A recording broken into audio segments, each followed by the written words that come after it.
Good day, everyone, and welcome to the Mediums Porch. I am your host, Kathleen Boldt, and here on the Mediums Porch, we come together to examine, discuss, and explore the service, spiritual process, the privilege, and the power of communicating with the spirit world. And this show is connected to the Lilydale radio program schedule, programs brought to you by the volunteers of the spiritualist community in Lilydale. And we bring on guests and talk about subjects. And we're very happy to have you here, especially if it's your first time. We really hope you enjoy our show. And be sure to check out on the Lilydale Assembly Facebook page the listings in the video section of all the other programming that we've done in the past. I think they've been doing this for about 7 years or so. So welcome if it's your first time, and of course, so glad to have you back if you've been here before. And today is a really, I'm excited. This is going to be a fun show. We are here to talk about art and healing and mediumship and how it all comes together and the journey of the soul through that process. And so our guest today is doing one of the things that a lot of people do in Lilydale. They come from around the globe, and he's coming in from the United Kingdom this summer to offer a workshop in tandem with his collaborating partner, Penny Hayward, who I had interviewed in an earlier Mediums Porch session. So please do check that out later after the show, after today's show. And there'll be lists and links below on the posting here that you'll be able to click to learn more about about Lilydale, about our show, the program, the Mediums Porch, about our guest. So without further ado, I want to jump right into it. I'd like you to meet Richard Stuttle. Hello, Richard. Hi, Kathleen. Thank you for the invitation. It's a privilege to be here. I'm so glad you're here. And Richard is not only a medium, he is, I take it you're a spiritualist, right? I am a spiritualist, yes. Okay, yeah. He's studied at Arthur Findlay College. He has studied at the Harry Edwards, is it the Institute or is it the School of Healing? It's actually called Harry Edwards Foundation now, but it's Harry Edwards Healing Sanctuary is what we're known as. And you have an important position to make that run. You said that there's a trustee component to that. Yeah, so I did the healing course, and of course, going through that, it's a 2-year process. And shortly after I'd completed that, they were looking for new trustees to join the board. And see where the future of healing was, and to really bring in that next generation and that excitement for healing. So I was more than happy to get involved, and very grateful that they accepted me onto the board. And it's a great privilege. But I'm really interested in the healing aspects and where Harry's legacy took him to in his generation, and where we can go in the future. Right. And we can talk a little more about that influence on you a little later. I want people to understand also that you have not only expressed spirit communication, but you've also been trained as an artist, right? You were doing art through the years. Your father himself was an artist, and so you picked up some stylistic and some values, I know, based on what he proposed and taught you, and what you could model after him. And then you've made it your own through the years. You're well-traveled, right? You've traveled the world, which is wonderful. And I'd love to hear a little more about how our experiences inform our work, and especially your work in mediumship and healing. You have been around and teaching yourself, have you not, at Arthur Findlay, or are you not teaching there just yet? I know you're traveling and teaching. I'm traveling and teaching wherever they'll have me, basically, which is a lovely opportunity. I'm on the training program. I'm working my way. There's a lot of courses and education, because to work at Arthur Findlay College, they want the highest of caliber. So I'm on the road to get there. I was very privileged to have the opportunity. They've just done Open Week, which they do every year. And I had the opportunity to do a demonstration with Penny in the sanctuary, a couple of workshops, and a host of private readings, which was a wonderful privilege. Nice. Yeah, we're looking forward to that very much. You're coming into Lilydale this summer, and you are doing a 4-day program, and then also a demonstration, right at the end of the series. I believe it's the last day, the August 2nd. So you're here from the 29th, at least teaching from the 29th to the 2nd of August, and you'll be working with Penny. Can you tell us a little more about this course? Because I have links below so people can go on and register for it. You can take it as a block, or we can take and sign up for individual days. So can you tell us a little more about your course? Yeah, of course. Thank you. So it's a journey through healing, through mediumship, through spirit art, and that journey through color. The 4 days are interlinked. So the 4 days will teach each different element. So we look at healing, we look at the meaning of color, we look at portrait, we look at spirit art, and then we look at the altered states. And we look at healing specifically, and then how we can combine the art, the creativity, that connection with the spirit world, that connection with the recipient, and how we can hold space, that energy attunement, and that holding space for, if you're doing a demonstration to the public, how we can get the most out of that, or if we're doing the one-to-ones and the private readings, the auragraphs, those kind of things, how we can really focus that energy and bring that feeling and that emotion from the spirit world. So the 4 days, each day is a different focus. A couple of the days have evening sessions as well. And then we finish the week with a demonstration. Penny and I demonstrate together quite frequently. And it's just a great energy between us. And it's really nice for certainly the people who are visiting, or the students that have been on the course, to see us demonstrate, to see how all of those little elements fit together in one demonstration. So really excited, a real privilege to be invited again. So thank you ever so much to everybody at Lilydale. We are so excited to come over and to work. It's a great honor.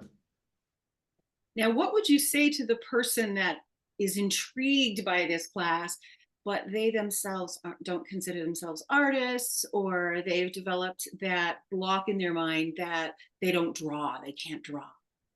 Oh, you don't need to be an artist.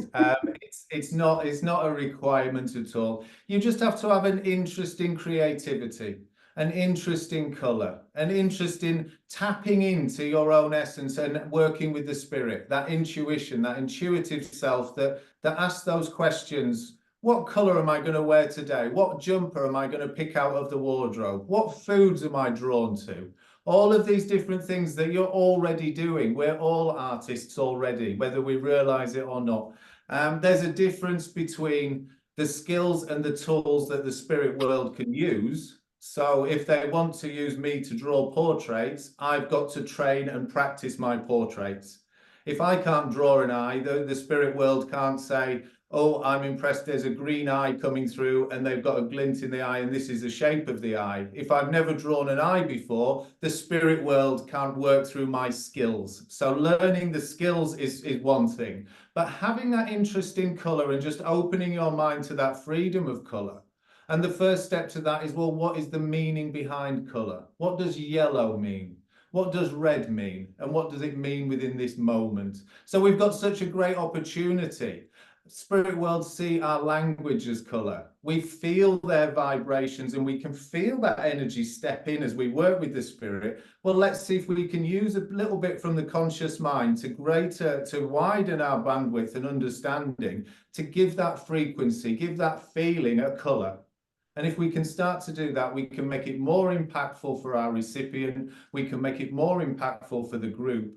But we can bring that essence of what the spirit world is trying to communicate, because we can say so much in one color. If I give you the color of red, you will have a meaning and a feeling with that color of red. And that's exactly where the starting point, where we will begin on the first day of the workshop, is that meaning of color. And then how we can use that to create that link and strengthen that communication with the spirit.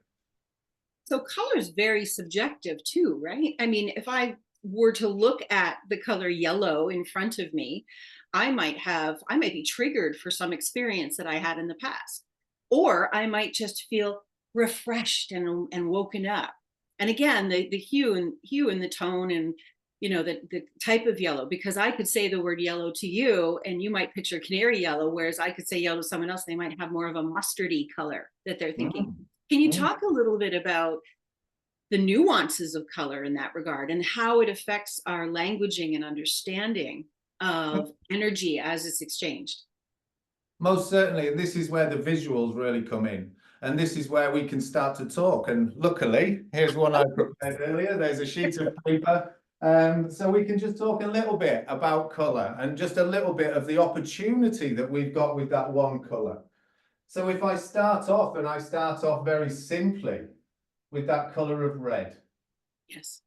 That opportunity, that brightness, that rich colour, that beautiful colour of red. And being aware that when we start to put this colour on the paper, you will have a reaction to that. You will have a feeling, an emotion that comes from you with that colour of red. And as you say, it's a bright red. What kind of red does it conjure up for you? What feeling, what memory, what emotion? And this is where we start to tap in, and certainly tap into that psychic connection with people, but also to tap into that mediumistic connection. Because what we've got here is an opportunity. So I've got what this colour means to me as the medium. So this colour means red, this means passion, this means excitement for this opportunity and this energy today that I'm feeling. So we've got what it means to me as the medium. We've got what it means to you as the recipient and how I feel about that colour for you. What's coming back to me from your energy. We've then got what it means for the energy of this moment. So what's this meaning here within this moment now? And we've got what it means to the spirit communicator. So just from that one colour, I don't have to say a word. I can just blend it slightly and I can start to feel into it. And we've got 4 directions to go. So it's a really huge opportunity. Yes. And you've got where we can just start. I'm like, this is so broad. This is so, you know, a person could look at this and say that's complex, but it's a natural process for us, right? To ease into any one of those 4 places. It's this is where the mediumship, and we start to link in with the mediumship. So we can say, right, we can take that vibration and that energy of that red, and we can feel that. We can soften that down a bit, because for some people, they will feel that red quite intensely. And other people will feel it in a more softer, a more inclusive way. So it's the job of the medium then to feel where that energy sits within us and where that energy sits with the spirit communicator. So as we talk about this and we start to develop this red, there's a nice way and a nice method that we can talk about. I just want to make one point really with this that's sort of coming in quite strongly, that the red is only, and you touched upon it, subjective to this moment. So if I'm walking on the beach with a loved one, then red means love, it means passion, it means all those lovely feelings, that intensity that you feel here. If I'm driving in my car, it means stop. It's very much subjective to the moment. So we allow that feeling, we allow that colour to come into our awareness, and we allow that connection to build. So if we're talking about this with the spirit and linking in with the spirit world, what do they normally come through? They normally come through with that passion they had in this life. They come through with that intensity. And we can take that as the colour of red. So they're stepping forward with, I love this about my life. My life on the earth plane was absolutely fantastic. I've got a great connection with you. We start to build that connection and that rapport with the spirit communicator. What we've then got an opportunity to do is start to take in that colour and work with our mediumship. So we can go, right, well, what do we want? We want information. What is mediumship? First and foremost, it's providing evidence of life after death, life when we pass to the spirit world. So we need information about the spirit communicator. We need to know who they are. We need to know what they did. We need to know something about the mind of the spirit communicator, something about the body, the physicality, and something about the soul. Something about their purpose here. So we've got those 3 elements. So if I start to bring in another colour, we've got this connection with the spirit. We can then say, well, actually, I feel this richness here. I feel this earthy colour that seems to step in. And I know that this is to do with the body of the spirit communicator. This is to do with their connection in this. And I feel that they were an outdoors person. I feel there was gardening. I feel they had a strong connection with Mother Earth. So we can go from that red and we can step in to maybe the body of the person, the physicality of the person. If we bring another colour in, to do with the mind of the spirit communicator. We can then say, well, I've got this blue. So I know, and this blue within this moment signifies that freedom of thought. So I know that this person was a reader. I know that they liked the different books around fantasy. They like the science fiction books, or they like the thrillers, those kind of books. So we've stepped into a little bit of the mind of the spirit communicator. So we've gone from the body and the mind, and then we can step more strongly into the soul. So we've got this other opportunity here, this passion they had. Well, this orange for me says in this time that they liked healing, and the healing was important, that energy of healing and that sensitivity, because it's a sensitive color. So we've gone from that one color of that initial connection, we've stepped into the body of the spirit communicator, we've stepped into the mind of the spirit communicator, and we've stepped into the soul. So those three aspects that really make us up, and we can then delve in deeper to that. So we can then start to evolve this color and add colors, add symbols. We get imagery. We start working then with the clairsenses. So what do we feel about this color? What images are coming to mind? We're working with the clairsentience, the clairvoyance. What am I hearing with this color? Am I hearing the rustle of leaves? Oh, well, that says to me it's autumn or fall time. Is there a memory there? Is there something there? And the same here with the soul's purpose, the healing. Well, where did they work in the healing profession? Was there something around caring towards the end of their life? And the same with the mind of the spirit communicator. Well, I know that they liked fiction. I know that they liked this information. I know that their mind works. They were very quick-minded. They were sharp. And I know they were sharp towards the end. And then we start to feel that, and we can use the color as a starting point where we can step into these three aspects of a spirit communicator. Does that kind of make sense, or a little bit? Totally does. And what I've been noticing as you've been working here, not only are you multitasking in the sense of your capacity to speak at the same time that you're putting color down, you're letting go into the flow of it. You're not thinking, oh, I need this color to convey the following thing. There's no separation between this is my experience of spirit, I think about it, and then I put the color that's appropriate. So you haven't gone to a list that says blue means this, red means that. You're in the experience in the moment. And I can see that also when you're working with your tool as well, because even watching you do it, and when you did the blending of the pastel there's that sense of movement and flow, but you're viscerally involved as well. So that's, if you're clairsentient, you can work with that, right? I mean, you don't have to put it in a box, I guess is what I'm saying. It's about being in the whole experience, and the color gives us that depth and form. That's depth that creates the form.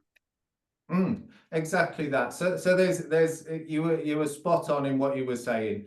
That it allows the conscious mind to go to something else. So we can talk freely, we can talk spontaneously within the moment, we can work directly with the spirit, and the color is just a gateway. The meaning of color comes in the same as I practice to draw eyes. That is the work and the skill that is done beforehand. So one of the ways that we look at that is, well, what are the different meanings for blue? What are they for me? What are they for you? What are they for the spirit communicator? What blue is this moment? And what shade of blue is this moment? And we can do all of that work. That is the training, because very much when they talk about getting on the platform or doing the one-to-ones, you step up with nothing. And you step up, not knowing what's going to happen, not knowing who's going to come through. I mean, it's a nerve-wracking experience. But the comfort that we have is we've not got nothing, we've got everything we need. So it's a flip on that we've done the work. I have drawn 1,000 eyes. I have understood what this blue means for me, for the spirit communicator, the various meanings that I've widened my bandwidth and I've broadened my capacity so that I can work spontaneously, giving what the spirit communicator actually wants to convey for the recipient. It's not what I want, it's what the spirit communicator wants, and how we can bring the essence of that healing and bring the essence of that color through to maybe to you as the recipient, and bring through that flow, because you can get so much more from that freedom of the blue with the mind than I can say in words. You can get that information through the color as well. which is so beautiful. So it's such a wonderful opportunity and so exciting to work with that color. But it does, as you rightly say, it frees up because you're drawing, because you're doing that. You're not thinking about what you're talking about, or you're thinking about the drawing, and your focus is shifting. So you are more authentic and more natural. There's less of you within the communication, if that makes sense. It does. And it also allows your spirit to be free and be a part of the spiritual experience that's happening. And I love the word art, because I've often thought of mediumship as an art. I know a lot of people talk, well, a lot of people, it's been written that spiritualism is an art, is a science, is a religion, and is a philosophy. But I also believe spiritualism itself, as well as, because living as a spiritualist is the art, I feel. And then being the medium, that is an art as well. It's a creative act. And so one of our principles is that, you have this evolutionary process that can continue here, whether you're incarnate or discarnate. That process never stops. So when you bring art to it and you add that form and color, you're encompassing the whole picture. You're painting, as Janet Nahavik used to say, you're painting people back to life. I love that. What a lovely. Yeah, it's a great saying that she said, and it's always stuck for me, because that's what you're trying to do with words. But this takes it to another level, because you can layer it with the words, you can layer it with the color. So you're hitting people on all levels in terms of their consciousness that are perceiving it, right? You're not just going into the words and saying, because I know in the mediumship experience, sometimes I'll use a word and the person will be like, not comprehending what I'm saying. They'll be, well, that doesn't mean, that word doesn't mean anything. But if I had had that word with a color, then something would have been absorbed, right? Because their sensitivity to feel the person in the room may not be there. But color is something, because we're such a visual world, people can actually, they know how to work with. They just navigate through it without consciousness half the time, right? Yeah, So I I mean, love what you're saying. I'm just trying to put in words what you've already said. no, it's Feel around that myself. Yeah, it's great, and that's what it is. It's that discussion and that talking about that understanding of color. So what we're doing with that blue is we're giving your words context, and we're giving that healing. We're allowing a more immersive experience and connection with the spirit, because you're getting a visual representation as well as an oral representation. So what we're doing, we're able to convey that on an energetic level. And we're allowed to cascade through that physical, mental, emotional, and spiritual self. Those different aspects of us that we can take on more of that healing. We can feel more of that love. What are we looking for this spirit communication? Well, the art is such a wonderful thing. If we can draw a portrait and we can bring a portrait through that looks just like the spirit communicator and is recognizable by the recipient or the sitter. But also we're wanting that emotional connection. We're wanting to feel the presence of our loved ones. And if this was the shade of blue that they had of their curtains in their house, or if this was something that conjured up a memory of when they were laid on the grass looking up at the blue skies and they could feel the grass around them, they can feel that color, they can see the daisies, that are around on the ground. We can create a scene and an emotional experience for the recipient where they can really embody those memories, embody that essence and that energy and that frequency that the spirit communicator is wanting to bring forward. Because very often it's those times and those little keys of this memory when they were there. This last time that we held hands, the time that you read to me as a child, all these special moments in life that is precious moments and the energy for the spirit communicator, but also a very precious and special moment for the recipient that can really bring forward that energy. And what we're looking at is that underpinning energy of healing. So we're looking for healing from the spirit, that communion from the spirit with people in this world. And, a lot of people, I think, have not understood, in the bigger scheme of things, haven't understood abstract art, because they're not allowing themselves to move into the dimensionality that's right there in front of them and let themselves have that experience, because they've been so conditioned to have a literal face. So I don't know a lot of people statistically in the United States that use orographs or do. There are a few. There's a handful, and as you explain it, it makes me wonder why we're not all doing it. Like why we're not all bringing this tool and this point of expression to our clients. It just, like you said, it's so all encompassing in terms of its ability to bring knowledge through and connection through.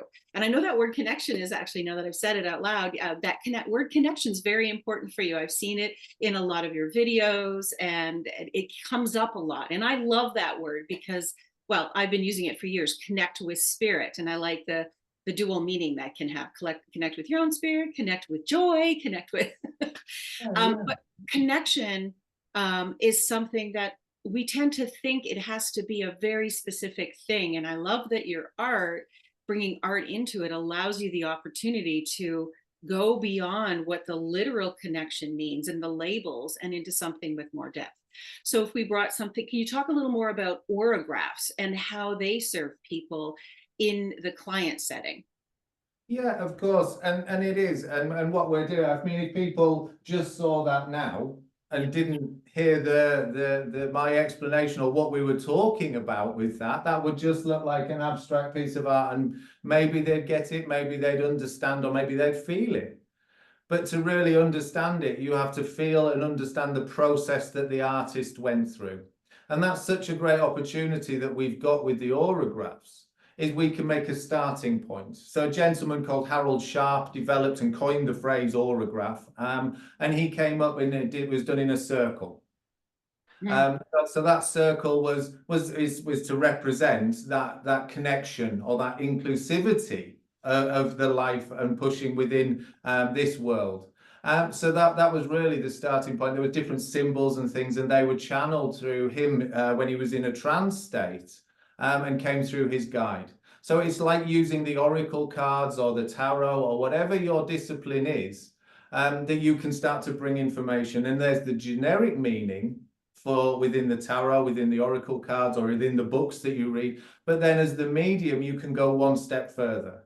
You can start to make that specific. So if we were working with this as potentially an orograph, and we were starting to look within this, and we were starting to bring that circle together, we would then say and start to go one step further with the spirit communicator. So we know that we've got this, we know that we've got this feeling and this way with this person. Well, we could start to bring in a bit of a landscape, and we could say, well, look, there's something on top of the hill, whether that's symbolic, whether that's something else. We can start to make this specific. Well, now suddenly this has become the sun for the sunset. Immediately, right? Immediately. So now we can start to say, oh, well, hang on, well, let's bring in this connection. And because this was where the soul area was, we can leave that and the reflection of the sunset. And we can start to bring in, we'll say, well, their soul was really connected with the earth. That was really their connection. They were a child of nature. And then we can start to bring in, well, the healing was really important. So as we start to work in, we can bring in the different colours of the yellow. And we can say, oh, actually, as I'm filling in this, I realised that they had a full life. They've completed everything. There was no stone left unturned. So all what we've done by simply just moving that into another phase is we've created or started to create an orograph. We've done it the different way round. But the opportunity, what we've got now from this point, is then we can start to take it one step further because we're artists. And this is where the orograph will start to go. So I could have something generic and have that as a starting point. But then let's go on that journey together. So I know that there was a journey that you've gone on. And I know that there was two people that went on this journey that was specific to you. And I know as I say that and we talk about the spirit, that there are a few people who are in the spirit world that are looking after you. So as the artist, I can start to unfold this and I can start to add different elements that are unique to the sitter, to the recipient, using our creativity and using art. So we can start with something generic, the same as we would with the oracle card, but then we see different things, or we look at it upside down, we look at it from a different perspective. We start to bring in that energy and say, oh, well, did you see, do you understand, do you feel this color of green that's in it? Because that's really jumping out at me. Do you feel that yellow that's in it? I feel the yellow is significant for you. So we can start to make it unique. We can start to really play and evolve that, and we can bring in these different things and the elements. And again, I'm taken to the sunsets, I'm taken to the different colors here. Again, you get me started on art, I can just go and create. One of the beautiful things about this, or the autographs, or about creating something like this, I wouldn't be able to do it myself. I can only do it with the connection and the energy of the recipient and the spirit communicator. It's not my style of drawing, it's not my style of art. But because we're working in that energy, and because we're connected with the spirit and we can feel that energy of the spirit, we can create something that we couldn't create alone. And this is the power of art when we're working with our spirituality and our mediumship, is you go, well, that doesn't look like my normal art, doesn't look like the art that I would create. And we can go one step further because we've got that collective energy that can push us a little bit further. So this is the wonderful thing, and I'll go back to the workshops and the group work, that however many are in the group, we create that collective energy that we can all push one level further than what we could individually. Does that kind of, it makes sense? Yeah. Absolutely. So it's a really interesting way. So with every workshop and with every demonstration, it's always unique. And there's drawings that I'd never create again, that I couldn't create again. There's energy and things that happen, and inspired exercises and things that just come directly from the spirit that I have never done previously and won't ever do again. And I know that's similar to how Penny works. That's why we work so well together, that you go with the flow of the group energy, knowing that I've done the work and knowing that she's done the work. So we hold space and we give the community, as you say, with the same with the mediumship, you give them what they need at that time. But it's such a wonderful thing. And again, someone could pick up that now and just take that and do a completely different reading for somebody. True. Yeah. Because it's unique. It's unique to that person in that moment. They could add their own colours. They could start to add things, and they could start to think outside the box. So they don't need to stay within that circle. They can start to know. And the energy, as I put the blue around, will completely change. And this is, again, is another wonderful opportunity that we've got when we work with the spirit, is we can change the energy. We can change the perspective of things through the art as we journey through the picture together. And this is the same with the demonstrations. Very much so, sometimes they just start with a colour before I know whether it's a male or a female, or what, whether it's a grandmother or a young man. I don't know. But it starts with a colour. And it starts with that energy, that passion that they had for this life, that frequency that connects with something within me, that I can bring that need through to the recipient. So we've got such a wonderful journey and inspiration that we can pull from our creativity. And we're all creative. We've all got that capacity within, as you said about connection earlier. And just to sort of sum that up, is I feel that we've always got that connection. What we're doing is we're drawing our awareness to it. We're always connected to nature. We're always connected to our loved ones in the spirit. But our conscious mind then creates and just pushes our awareness to that. So we are connected to spirit. We are connected to nature. But it's always running in the background. I love this, because often when I'm giving messages and I'm working with spirit, I feel like I'm not giving them the whole picture, right? There's a sophistication, there's a depth, there's the multiplicity of meaning in a single thing, like what happened with the sun, right? You started with the circle. When you had the hard edge, I didn't relate to it when you had the hard edge. Soon as you soften that edge, I'm like, I felt like a little girl, all excited all of a sudden. And I couldn't tell you for a second why that happened, but it completely changed my relationship with that mark that you made on that page. Mm-hmm. And I find in the mediumship that happens, but sometimes I don't have what it takes to help somebody else get there. And I love this because it's not my job to get them there. I realize that spirit's there doing that while I'm giving the message. I just have the desire to do that. And with the imagery, I know for sure the subconscious is now getting engaged, like what happened for me, right? I mean, I had that woo, little kid thing. And I couldn't, like I said, I couldn't tell you. I mean, sure, it looked like a sun as soon as you put that horizon in. Um, But that's the immediately. wonderful thing, isn't it? And that's the way that we get the confirmation for the conscious mind. Because there was something that told me to soften that. I didn't know why I was doing it. I just trusted that that's what I needed to do. And now you've given the confirmation to me that that was right within the moment for you to have a deeper connection with that color. So this is how we do. The conscious mind is almost playing catch up after the fact. Yes, it does, doesn't it? That's where the confirmation comes for our spiritual development, or for the workshops, or for anything like that. That you're going, I'm inspired in the moment, and then someone says, "Oh, well, when you did that, I felt it," and you go, "Yes, that's the confirmation. Thank you very much." But don't get that drawn away from the instinctive nature of that connection and working within the moment. But what we've got an opportunity with the art, or even just one color. I mean, we've got it where we just go and get a leaf or a flower from nature, and you can just draw people's attention to a certain element. Have you seen the way that that leaf bends around, or that petal, or the colors within that petal? And you can allow that connection from the spirit, so they're not overwhelmed with that emotion. They're not having too much in that way. So you can control that flow of energy by allowing them to connect, giving them the moment, holding that space for them, and then allowing them to have that deeper resonance, and then you can continue. And art gives us such a wonderful opportunity to do that, because they can go on their own journey through that. And if that was an aurograph for somebody, they can go on their own journey. They can take that away and they can just sit with it. And they say, well, which color comes out today? And it's not like there's anything specific or anything that's going to pull on their energy field. It's them opening their intuition and their connection to their spirit and the spirit communicator, or the information that came through. And they can go on their own journey through that art.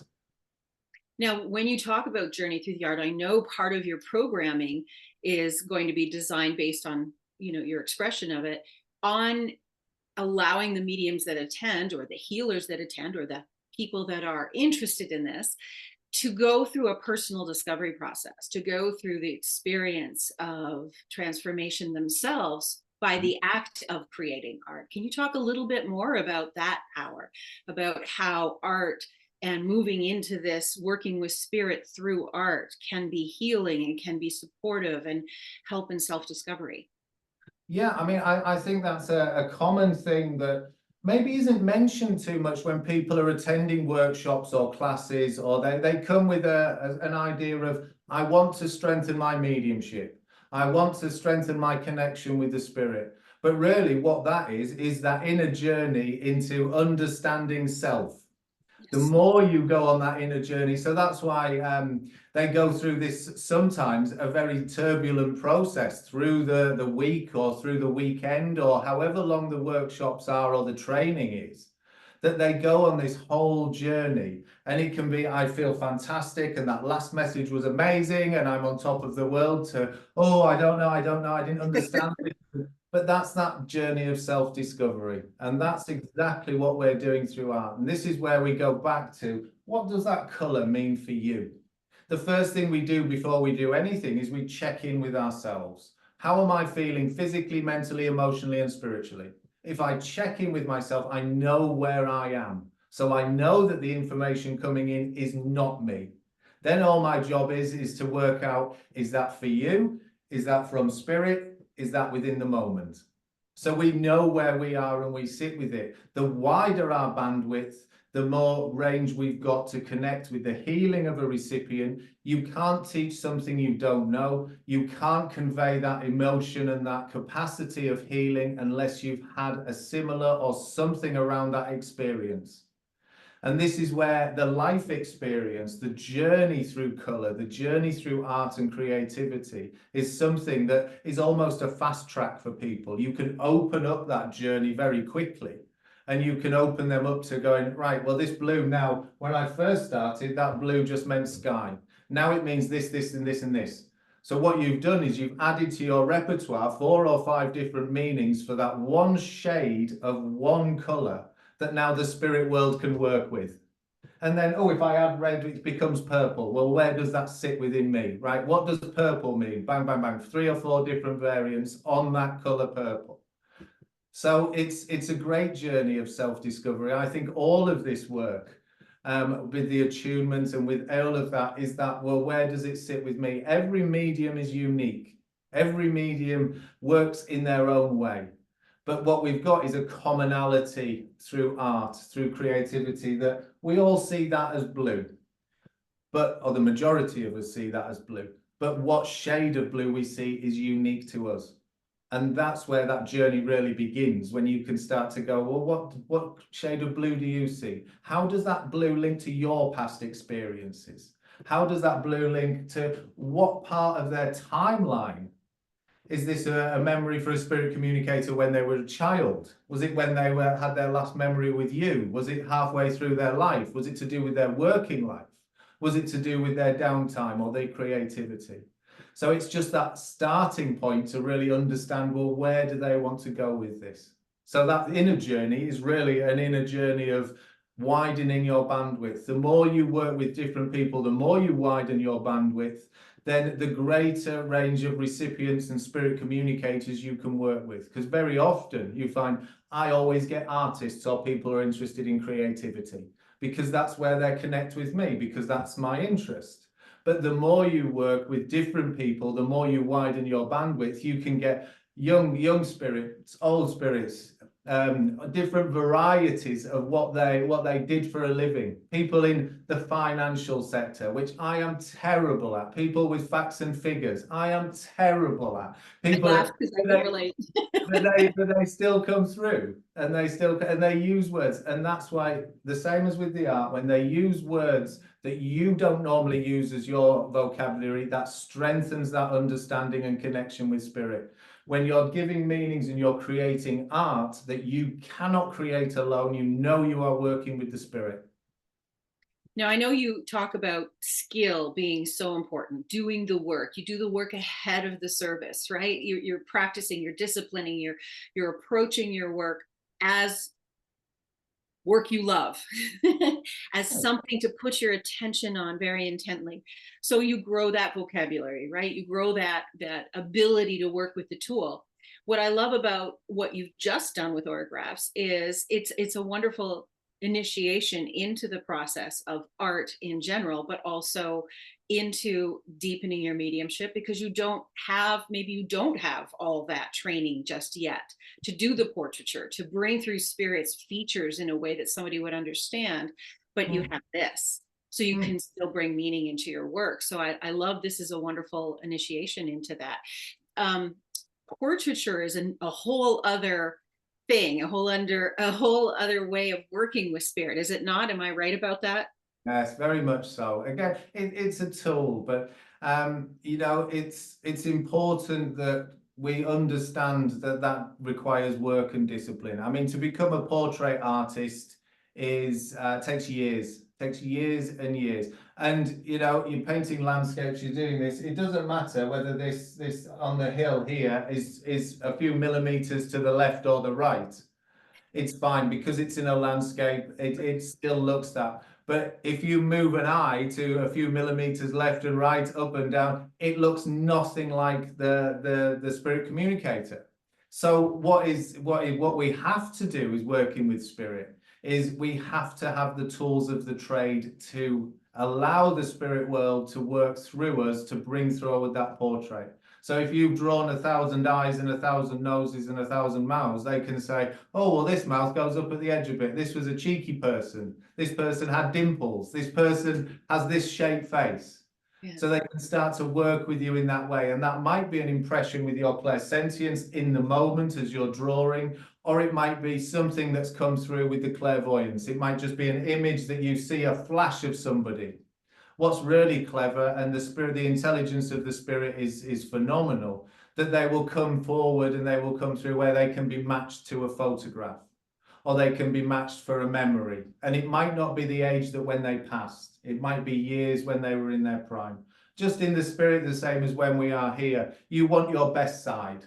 You want to look good, and it's just the same in the spirit world. They want to come through and they want to look good. Of course they do. It's normal, but they want the eyes, and they want the face, and they want the glint in the eye. But what we're really looking for is that essence of the spirit communicator, that feeling that really gives you that softness within the eye, that caresses within the heart. All these different elements that you can feel that energy of the spirit communicator. So that's what we work on.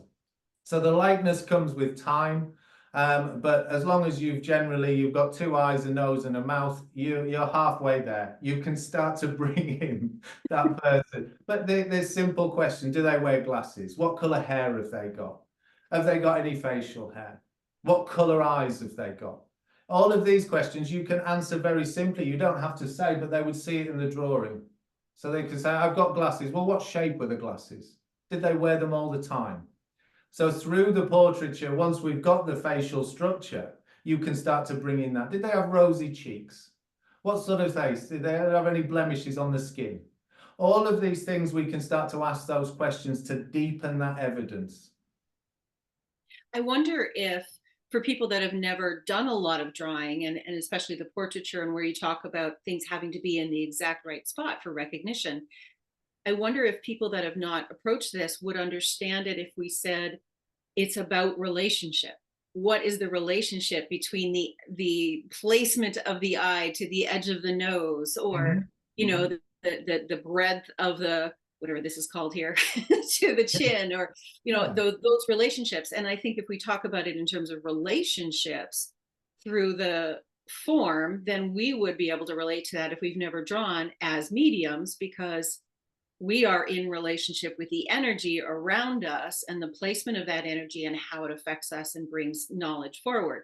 So I think then that skill then can come in a way. It's like, oh, this is all I'm doing. So you won't get caught up in the complexity of, I have to draw a line here, it has to be halfway down the head, and it has to have another halfway point, and how does that affect? So you don't get into your head, I suppose, is where I'm going with that, is that you can think of it in terms of your energetic reference point of relationships. Now, I wanted to ask you about how, oh shoot, I lost my track here. So there's so many things I want to ask you. You got started because you were a child who loved to create. You were a child who loved to explore. You had a father who was an artist, so you were kind of immersed in the creative process. Tell us more about your own personal journey of healing and transformation through the years of working with these tools. Yeah, I mean, I'm very lucky. I'm very, very lucky in the sense that I was shown creativity, and I was drawn to it. I was always given a pencil and some paper, and allowed that freedom just to draw.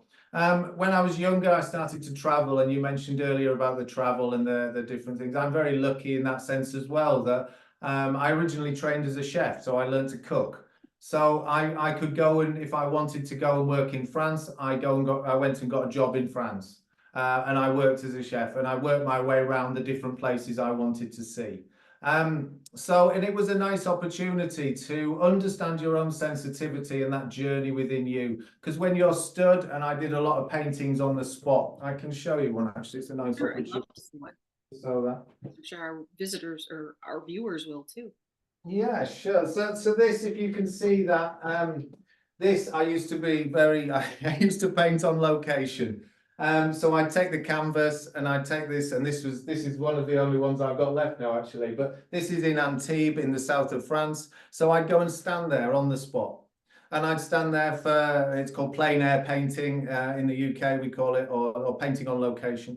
So what I got to do is to really feel these different things, and because I'm stood there, it's not like I'm taking a photograph and then I'm going, oh, fantastic view, photograph, and I'm leaving. I'm stood there for probably 3 days for 4 or 5 hours a day, and I'm drawing, and I'm spending time there. People are coming up and talking to me. So I had this opportunity then to really start to feel the places, to feel what the essence of, so what is Antibes like? What is the feeling of the place? What's the essence of the place? So that started to deepen my sensitivity. So I spent a lot of time doing landscape painting. I spent a lot of time doing sports paintings because I was into snowboarding and skateboarding and all these adrenaline sports that really got me hooked. So I wanted to paint those. So I spent a lot of time doing the fine detail on sports people. But this, you know, it's really to understand and feel the rock, feel the age of this, the history of it. So you start to pick up that information because you're spending a lot of time by yourself. You're spending a lot of time painting on location. So that was really where that journey started for me, was starting to go off to different locations and just stand there and paint and have that time to really explore in myself what I was feeling. And to try very hard, try to convey that onto a canvas. So I had to practice to draw. I had to learn to draw. I had to learn how to mix paint, how to travel with big canvases. I did watercolors as well that were a lot smaller and easy to travel, but I love oil paint. I love that connection.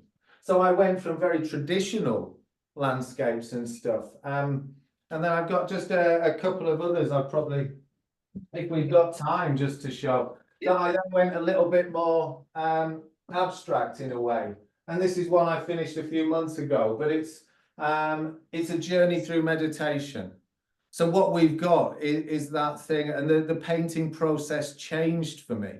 So I have a starting point. I had no idea how this picture was going to evolve, but I just allowed it. Each session I sat with it, and it must have been over a few months that I'd get a painting out, I'd do some art with it, I'd do some colour on it, then I'd put it away, and then it would come back out. And so it's a whole journey through that piece of art.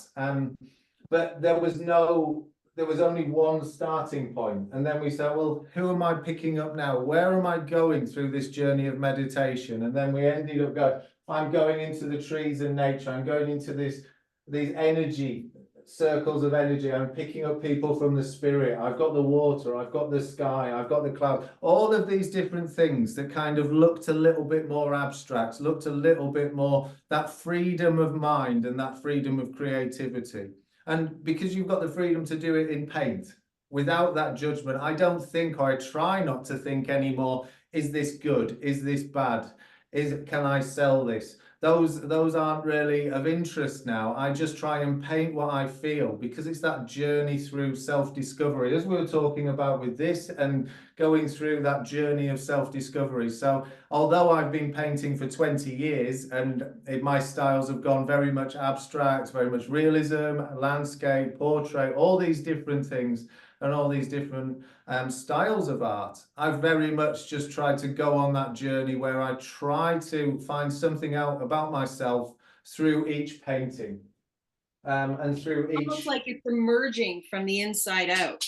Yeah, it's definitely very much that. And then I think you'll be aware, this is the last one, but it's something that I'm working on recently. And this was an old photograph I found. It's kind of a work in progress, but I'm very interested. My sister passed to spirit a long time ago now, as I'm sure some people will be aware. But I wanted to know that relationship of energy and that relationship, because I feel her presence. I feel that vibration that was her in this physical life, that she's now in the spirit world. But I wanted to turn that into colour. I wanted to turn that into the way that I felt that connection with her. So I had an old photograph of me and her when we were both young. And I started to paint the colours and the energy and those vibrations that I felt around that, and how that came about. And again, this painting has gone through a few iterations. Again, it's still a work in progress. It needs a lot more work on it. But it'll just be another journey where I can hopefully strengthen that connection with my own spirituality, with my own journey, and find out a little bit more about my connection with art, creativity, and my connection with the spirit world. So all of these different things have just allowed me that time. But as artists, we spend a lot of time in the silence painting, and I think that is hugely beneficial. Because I can't sit in meditation. It doesn't, I'm not very good at it. I'm terrible at sitting in meditation. But you sit me in front of a blank canvas or some give me some paints, I can sit for hours in silence and just allow that conscious mind to just create something or to flow and drift off, and that is my meditation. Right, because your brain waves are slowing down into more of a receptive alpha theta kind of state. So that makes sense. And then your skill set allows you to become much more automatic with it. Using the word automatic, have you ever done any work with spirit so it's become automatic where spirit has actually utilized your physiology to create something without you're in a trance state, right? You build into that state. This is something very interesting and something that I'm certainly exploring. That it is. Sometimes I draw with the opposite hand, and I know it's not me because my skills with the opposite hand aren't the same as with my left hand. But very much that feeling of when you are drawing and you're giving mediumship and your hand is moving automatically, that you just feel there's something that isn't me. There's something, because we are working in an altered state. And you look at the great masters' works or this kind of ideas that come. It's those times when your conscious mind is out of the way and almost the brush is moving instinctively. And they're the little touches within your painting or within the art that is undescribable, but something that just gives it that little bit of magic. So I'm very interested in altered state painting. I'm very interested in coming to see the precipitated art and all of the sisters, the Campbell, all of that is really of great interest. I'm so excited to see that. But very much, yes, I would say there are elements of it when I'm demonstrating. There are elements of that instinctual or that the spirit has taken over and the spirit is creating something. Or if I'm doing the one-to-ones and I'm talking, or if someone's asked me to do a private commission, I do try to get myself out of the way and I start with just putting colour on, just moving colour about and seeing what happens, seeing what emerges. More often than not, the face is already there on the paper before we've started. The spirit world know what they're doing. So as much as I can try to develop that and become a better tool for spirit, I will. That's beautiful. Yeah, I did an exercise with Eileen Davies in our trance workshop. We did Wonderful. recently, and we watched that happen throughout the room where people started to create, went into meditation, started to just put color on paper, and this beauty started to emerge for people, and faces, forms, figures, shapes, and none of us were drawers at that point. So it was really cool to watch that, like you said, the group energy, right? The group energy of the classroom being present and spirit emerging within that space, showing evidence of them being there. It was quite spectacular and quite cool.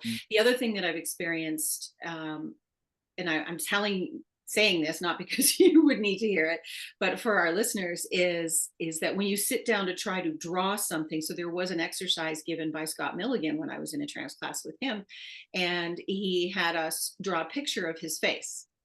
Just look at his face and draw it. And then we went into the place where we didn't have an image of him. He blackened the screen, and then we drew him again from memory. And then we went into a trance/meditative state. And then we came back and we put our pen to the paper and started to draw. And the two first times that I wanted to draw him, according to the exercise, they looked entirely different from each other. They didn't look like him. And then the third time, I kept saying, I don't have his eyes. I don't have his eyes. So no matter whether I had his nose or his face, there was missing the nugget in the eyes. That was his spirit, the identification of who he was. And then I opened up to spirit, asked for spirit support through that process. And I looked down, and the first thing I saw on the page was that, oh my gosh, they gave me his eyes. It's like it captured the essence. And I love that you speak of that word, you rolling back to what we talked about earlier, where the purpose of doing this is to capture the essence of the spirit when you're doing spirit work for other people. So I am just so stoked and excited. I want to take this class. I'm just so can't wait to get there. It's such a privilege. And yeah, I mean, people like Eileen, people like Scott, fantastic. So it's wonderful. It's wonderful that everyone is bringing in this creativity and allowing people to use their creativity and just allowing that freedom, because the spirit world won't do it for you, but they will help you. And that's where you can feel that essence, that just that gentle flow of color, that gentle flow of that movement, that is that essence of the person. And then the skills come in to strengthen that, to bring that forward, to define it. And that's where the skill of the medium comes in. I feel it's connecting with that natural state and that natural essence of the person, and then we can bring in the detail. But yeah, it is all about the feeling of the person, very much so. So I'm going to ask another question that I feel our audience might be wanting to ask, and that is about one I hear a lot about when we talk about art, spirit comes through. Yes, we've been using that vocabulary.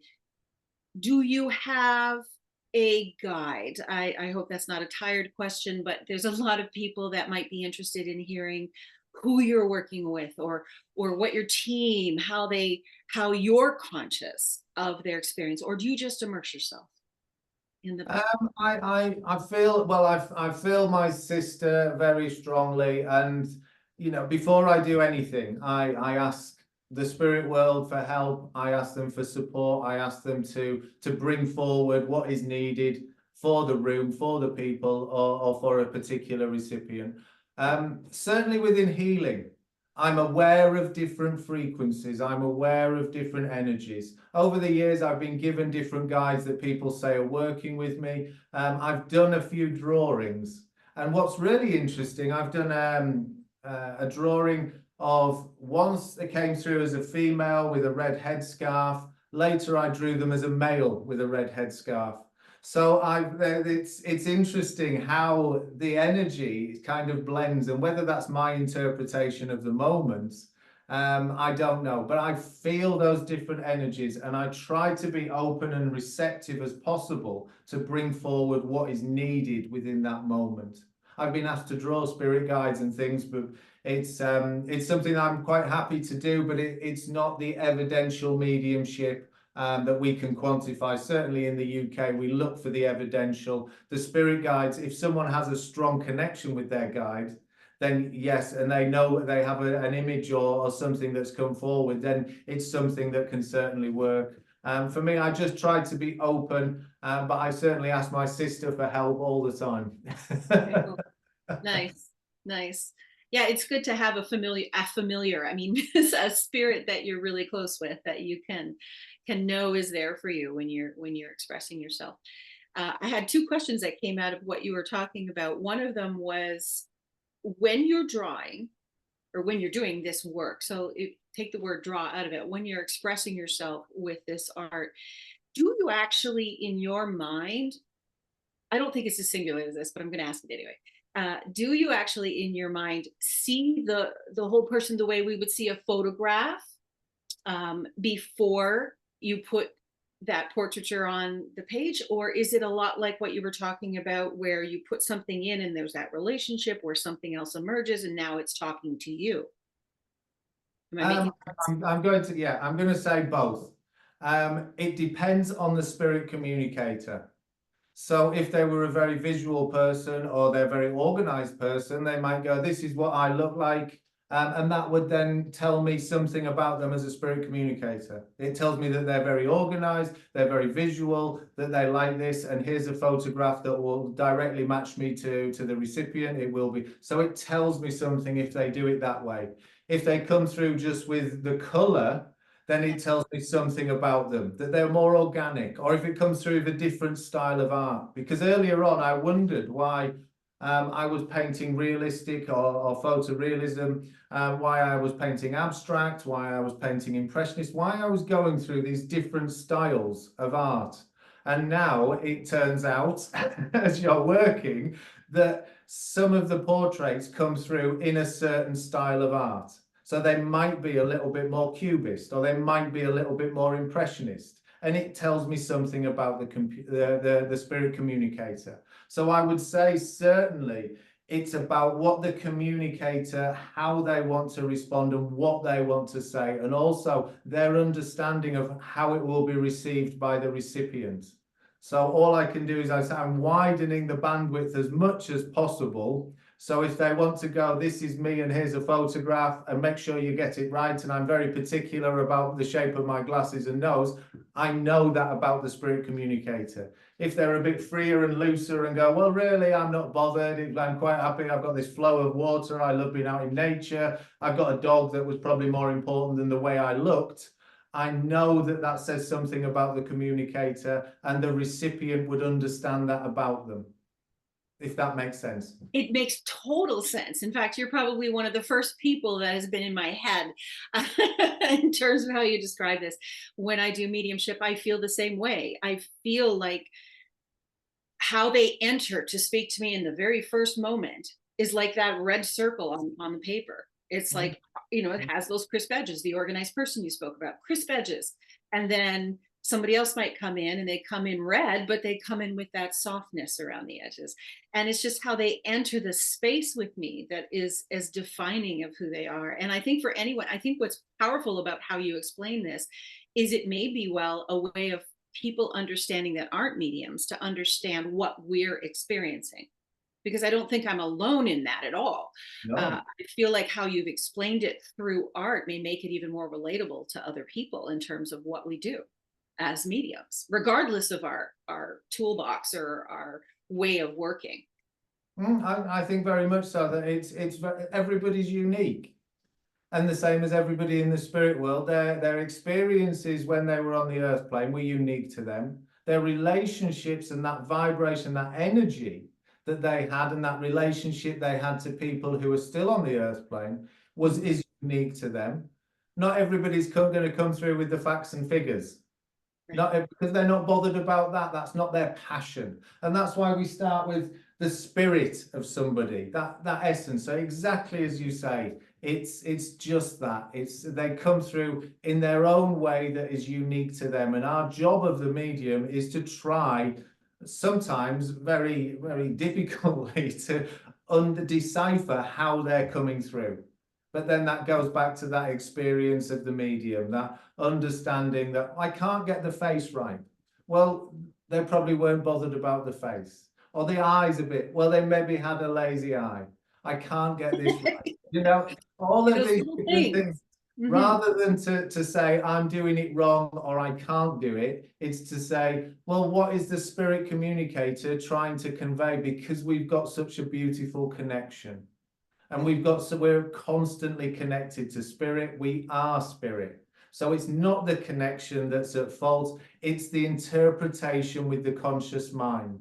So widen that bandwidth, open that perspective and say, well, if it doesn't feel right in that way, does it feel right in this way? How can we evolve it? How can it come forward? Beautiful. I know that your sister passed some time ago. You have created a foundation for her and for other travelers, particularly a way that other travelers can travel safely. Travelers can explore and learn and grow through your grouping of information. You have a website on that. I'm going to link that below for everybody. Is there anything you want to address right now to tell our audience about that? I know recently you were on the program with Willa and Willa White on Wednesday. Is there something that you want to share with us about that on this program? Well, I think we've touched on it earlier on, just about that. I had the opportunity to travel, and it really opened me up as to realize who I am, what I like and what I don't like. I traveled to Australia 2003 to 2005, and I got to go and stand in the places that my sister Caroline stood in. And I got to stand in the places where I knew she'd been and feel that energy. I also got to finish the journey that she never got to, and go to the places that were on her list that she never got to visit. So that was really special. So I'd say that travel, the motto of the charity is to follow your dreams. It's really, we encourage people to travel, but to do so with safety in mind. So it's really important, and it's such a valuable gift, is the ability and the opportunity to travel, which is so wonderful that we've got in this life. And it can really open up yourself to who you are, push yourself out of your comfort zone, and to see some of the wonders of this world, different cultures, different countries, different ways of looking. Sorry. Sorry, different ways of looking at things. Yeah, is your book nearby? You wrote a book called Chasing Rainbows, The Stolen Future of Caroline Ann Stuttle. I did. Oh, you're very kind, talking about the book, and luckily enough, not planned, but yeah, Oh, guess who did the art? Yes, yeah. So I was very lucky that I got to paint the picture. Yes. It's got the landscape of Sydney and then the rainbow colours. I love how you did that with the positive and negative space. That was so cool. Again, it wasn't me that did it. It was inspired by spirit. I've never painted anything like that since, and I'd never painted anything like that before. So yeah, there's the book. And if you want to get it, you have a spot on your website where you have a couple really great t-shirt designs, by the way, I noticed. And then you also have your book, and you have some paintings for sale there as well, correct? Yes, yeah, there's lots of bits. There's some of the artwork that I've created, but everything for the charity, because between me and my sister, everything was always 50-50, and it's just the same, even though she's in the spirit world, that 50% goes to the charity, and obviously I donate all my time to the charity because it's a family-run charity. But it's very important, that work for us, and engaging that next generation to really understand the importance of safe travel, and to go and take the opportunities, because you might go to a place once, you don't know whether you'll go back there again. So really to optimize that opportunity, really take that time to go and experience things. Have you been to Lilydale before? No. Oh, so it's your first time. I am super excited. Yes. Again, it's about maximizing that opportunity for me. So I do my research. I've been reading about the Bang sisters. I've been reading about Lilydale. I've been reading about the history of it. So hopefully I'll get to really experience it. I think we're coming for a few weeks in total. So we'll do the workshops and have a few days either side to really immerse ourselves and hopefully chat to a lot of people and really experience it. So very, very excited. It's going to be a wonderful week or two. Well, I could talk to you forever. I'm totally enjoying this. I still have the questions coming up, but I do want to say it's probably time. It's been a while now that we've been speaking. It's just so easy to get taken away by art, and obviously your charm and your ability to express yourself and really explain the depth and scope of what we're dealing with in terms of mediumship, spirituality, and then also expressing that for the healing purposes of other. We could probably do a whole program on the healing. I know we didn't get to touch on that very much. I was hoping to touch on it more, but maybe another time. I want to thank you so much for coming. And those of you that are listening, please do check the links out in the list below. And of course, look into the program. It is sounding like a 4-day cathartic experience that will broaden the scope and tool set that you have as a medium and as a healer. And we all look so forward to having you and Penny in to do this course, Richard. So I do wish you safe travels, and thank you so much for coming in today. It's my privilege. Thank you ever so much for inviting me. And listeners, tune in as we continue with our other Wednesday night shows here coming up to season to provide you a conversation with the Lilydale mediums. And stay tuned to Lilydale Radio. May you all have a blessed day.